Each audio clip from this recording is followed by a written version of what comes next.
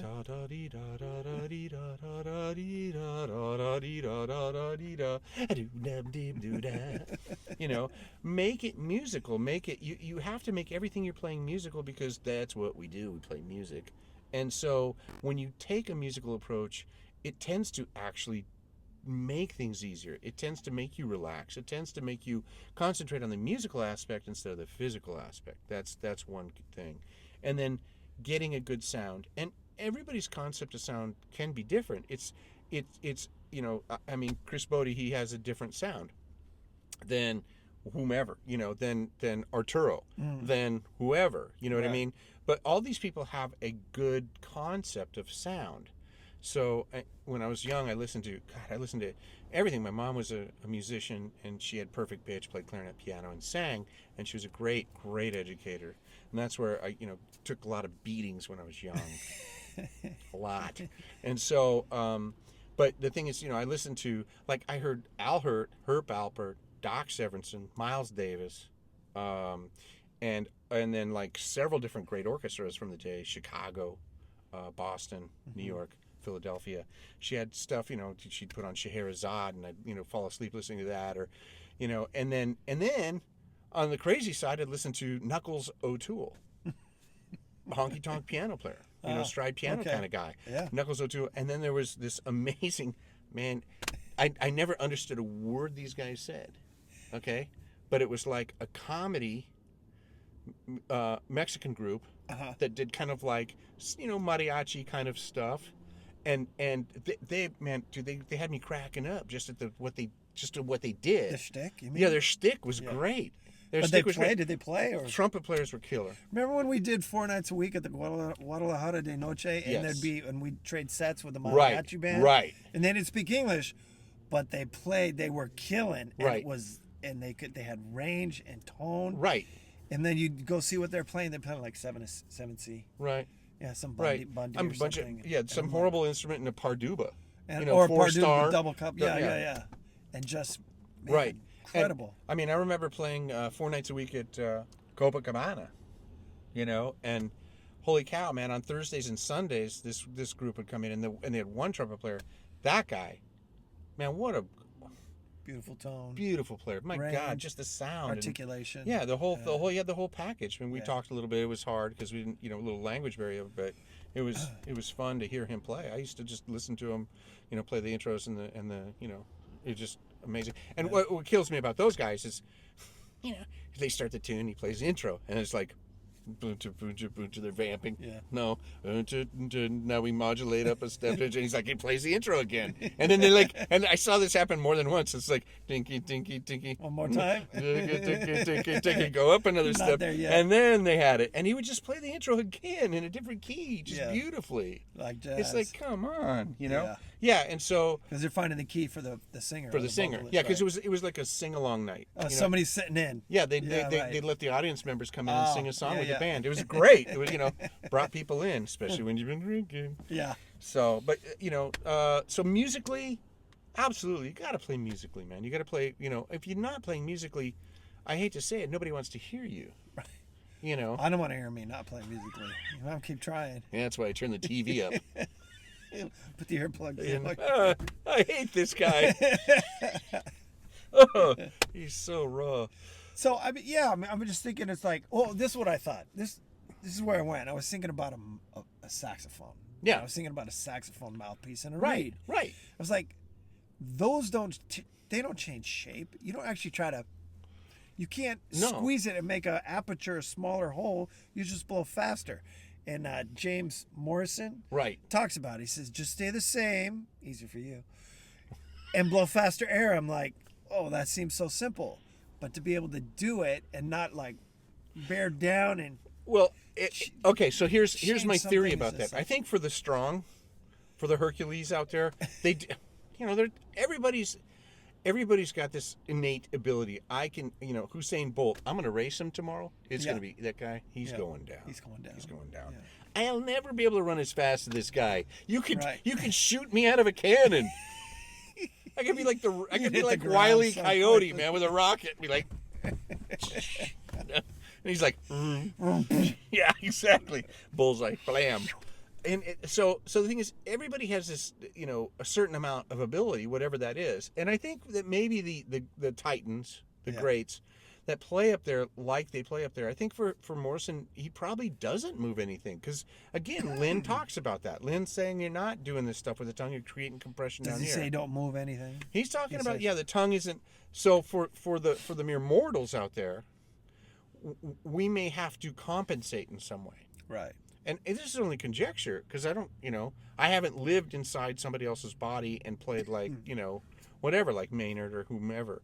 And so for him, he may not be moving anything. For me, when it gets to this stuff, I have to manipulate things inside my mouth. Javier Gonzalez, he said that he had a break at E. Like he hit above E. high C? Yeah, above high C. He couldn't, he was like, I mean, he couldn't hit the E. But he could have hit above it. Well, and then, and he figured out he could hit above it, and then he had to figure out how to, like, connect it. Right. And what he did is he developed this whole lead pipe thing that helped him really control what was happening in his mouth. So he's gone into the mechanical side, like, huge. And, I mean, he's going to release some stuff at some point that's going to be, like, pretty mind-boggling what he can do. You mean like tutorials, or just like this is what I do, or this is my routine? I think he's gonna, at some point in the future, release some of his lead pipe stuff, because I think it's gonna, for some people, it's gonna be, break it wide open. Well, he's on your videos. Is that on the Stomvy website, or is that on yours? It's on mine. Okay. Yeah, it's on mine.